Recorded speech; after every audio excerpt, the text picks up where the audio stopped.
पुराने वक्तों की बात है। किसी गांव में पप्पू नामी एक शख्स रहता था, जिसकी एक माँ थी। उसे ऐसी कमाई करने का शौक था जिसमें मेहनत कम हो और मुनाफा ज्यादा। इसलिए वो अपने लकड़ी काटने वाले काम से बहुत तंग आया हुआ था। वो दरिया के किनारे लकड़ी काटता और उसे शहर बेचता था।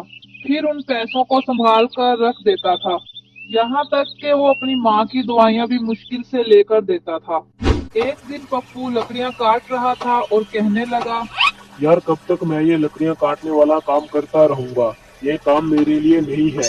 इसीलिए तो कभी कभी मुझे ये फीलिंग आती है कि मेरे पास भी बहुत बड़ा घर और गाड़ी होगी, पर यार मेरा ये ख्वाब कब और कैसे पूरा होगा। इसके लिए मुझे जरूर कोई और रास्ता निकालना पड़ेगा। ऐसे तो सारी जिंदगी लकड़ियों पर कुल्हाड़ी चलाता रहूंगा और मेरी फिटनेस भी खराब हो जाएगी और लड़कियां भी मुझ पर आशिक होना बंद हो जाएंगी। मैं अभी तो ये लकड़ियां बेच कर आता हूँ।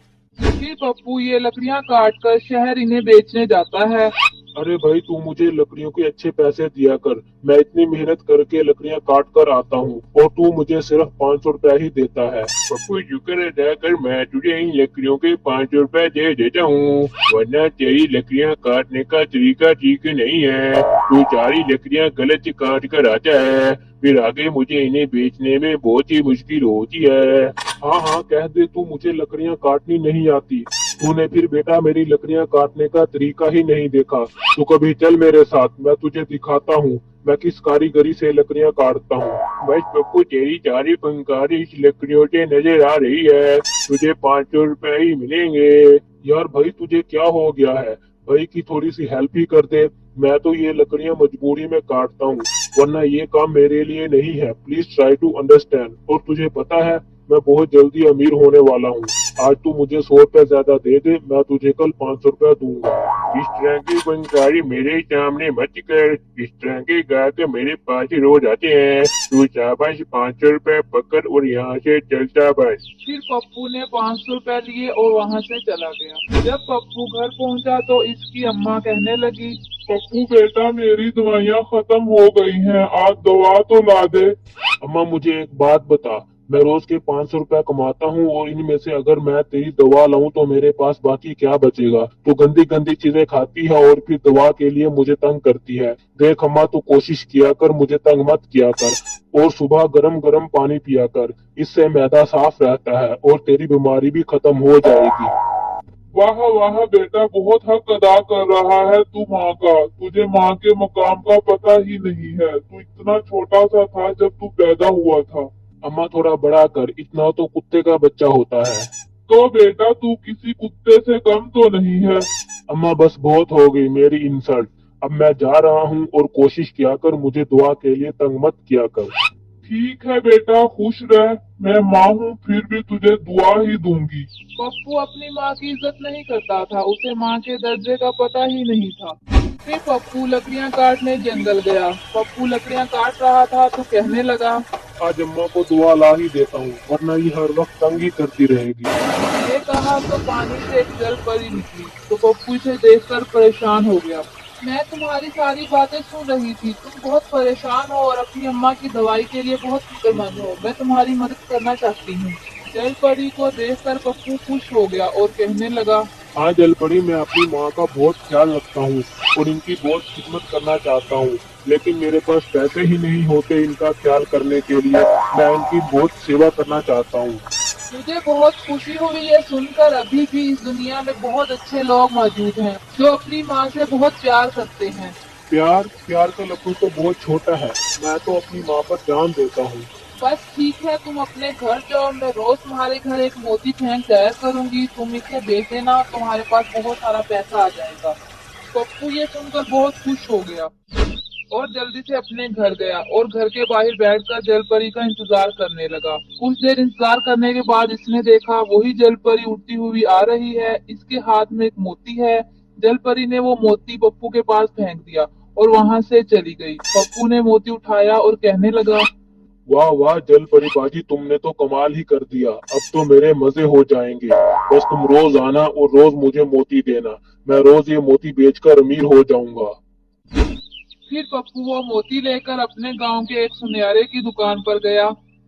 अरे सुनारे साहब, मैंने एक नायाब मोती बेचना है, जरा देखो तो सही कितने पैसे मिल जाएंगे। सुनहरे ने इससे मोती लिया और देखने लगा और कहने लगा, वाह भाई वाह, ये मोती तो असली मोती है। तुम्हें ये मोती कहाँ से मिला? मुझे जहाँ मर्जी से मिला हो ये मोती। तुम्हें खरीदना है तो खरीदो, वरना मैं किसी और सुनारे के पास चला जाऊंगा। नहीं नहीं भाई, खरीदता हूँ। ये मोती तो बहुत ही प्यारा मोती है। हाँ, प्यारा तो बहुत है, असल में हम हैं ही इतने अमीर लोग, हमारे पास तो ये मोती भरे पड़े हैं। तो आज मेरा दिल किया चलो एक मोती बेच दूं, अगर अच्छी कीमत मिलेगी तो रोज एक मोती लेकर आया करूंगा। ठीक है भाई, तुम रोज मेरे पास मोती लेकर आया करो, मैं खरीद लूंगा। वैसे मैं तुम्हें इस मोती के 10,000 रुपए दे सकता हूँ, इससे ऊपर नहीं। 10,000 रुपए? ये मोती बहुत नायाब है, इतने थोड़े पैसे मैं नहीं लूंगा, थोड़ा रेट बढ़ाओ। ठीक है, मैं तुम्हें इसके 15,000 दूंगा। मुझे सौदा मंजूर है।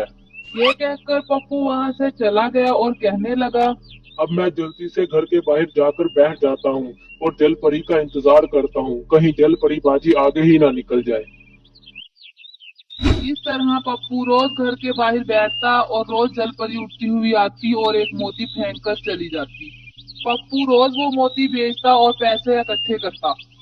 इस तरह पप्पू ने एक बहुत अच्छा घर और गाड़ी बना ली थी। एक दिन पप्पू अपनी गाड़ी में जा रहा था तो रास्ते में से एक आदमी मिला। अरे भाई, क्या तुमने एक जल परी देखी है जो अक्सर इस गांव में आती है? क्यों, तुमने क्या करना है उस जल परी का? अरे भाई, जो कोई इस जल परी को पकड़ेगा, जोजी साहब के घर गाड़ी और बहुत सारा पैसा देंगे। अगर मैं वो जल परी पकड़ कर लाऊं तो फिर तुझे बहुत सारा इनाम मिलेगा। ठीक है, अपने चौधरी से कहीं कि ये सारी चीजें मेरे नाम करने का बंदोबस्त करे, कल मैं ये जल परी पकड़ कर ले आऊंगा। मगर तुम कैसे पकड़ोगे? अरे मैंने बहुत बड़े बड़े मिशन पूरे किए हैं, ये तो कुछ भी नहीं है मेरे सामने, और पैसों के लिए तो मैं कुछ भी कर सकता हूँ। फिर अगले दिन पप्पू एक पिंजरे में बंद हो गया और जलपरी का इंतजार करने लगा। कुछ देर बाद वो जलपरी मोती फेंकने आती है तो पप्पू बोला, जल परी बाजी, कोई मुझे इस पिंजरे में बंद कर गया है, आप मुझे इस पिंजरे से निकाल दें प्लीज। फिर जलपरी पप्पू को पिंजरे से निकालने के लिए इसमें आई तो पप्पू दूसरी तरफ से निकल गया और पिंजरा बंद कर दिया। ये तुम क्या कर रहे हो? मैं तो तुम्हारी मदद कर रही थी। आई एम रियली सॉरी परी बाजी, तुम्हें पकड़ने के बदले में मुझे बहुत सारा सोना और जमीन मिलेगी। तुम तो मेरे लिए एक छोटा सा टनटना सा मोती लेकर आ जाती हो। मैं बहुत जल्दी अमीर होना चाहता हूँ, इसीलिए मैंने तुम्हारा सौदा कर दिया है। इतने में वही आदमी भी वहाँ आ गया। मुझे पप्पू, तुमने बहुत अच्छा काम किया है, चौधरी साहब भी यहाँ आ रहे हैं। इतने में जलपरी के जहन में एक तरकीब आई। पप्पू, तुम मुझे इसमें से निकाल दो, मैं तुम्हें इससे भी ज्यादा सोना, हीरे और मोती दूंगी और तुम्हारा पूरा घर हीरो से भर दूंगी। अरे वाह, मेरी तो निकल पड़ी। ठीक है, मुझे सौदा मंजूर है। अरे पागल मत बनो, ये वापिस ही नहीं आएगी, इसे जाने मत दो। चौधरी साहब भी यहाँ आ रहे होंगे। तू चुप कर, ये मुझे इतना कुछ देगी कि मैं तेरे चौधरी जैसे 10 चौधरी खरीद लूंगा। ये कहकर पप्पू ने पिंजरा खोल दिया और जलपरी निकल गई। मैंने आपको आजाद कर दिया है, अब जल्दी से मुझे अमीर कर दे। चुप कर लालची इंसान, ये तो मैं तुझे लालच दे रही थी निकलने के लिए। जल परी बाजी, प्लीज ऐसा मत करे, चौधरी मुझे नहीं छोड़ेगा। फिर जलपरी वहाँ से चली गई और चौधरी साहब भी वहाँ आ गया।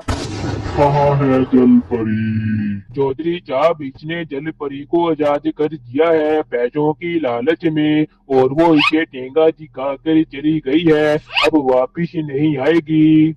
अरे ओ बेगैरत इंसान, ये तूने क्या किया मेरी इजाजत के बगैर? लटकाओ इसे उल्टा। फिर चौधरी साहब ने पप्पू को उल्टा लटकाकर इसकी खूब दुर्गत बनाई। हमारी इस वीडियो को लाइक और चैनल को सब्सक्राइब जरूर कीजिएगा। शुक्रिया।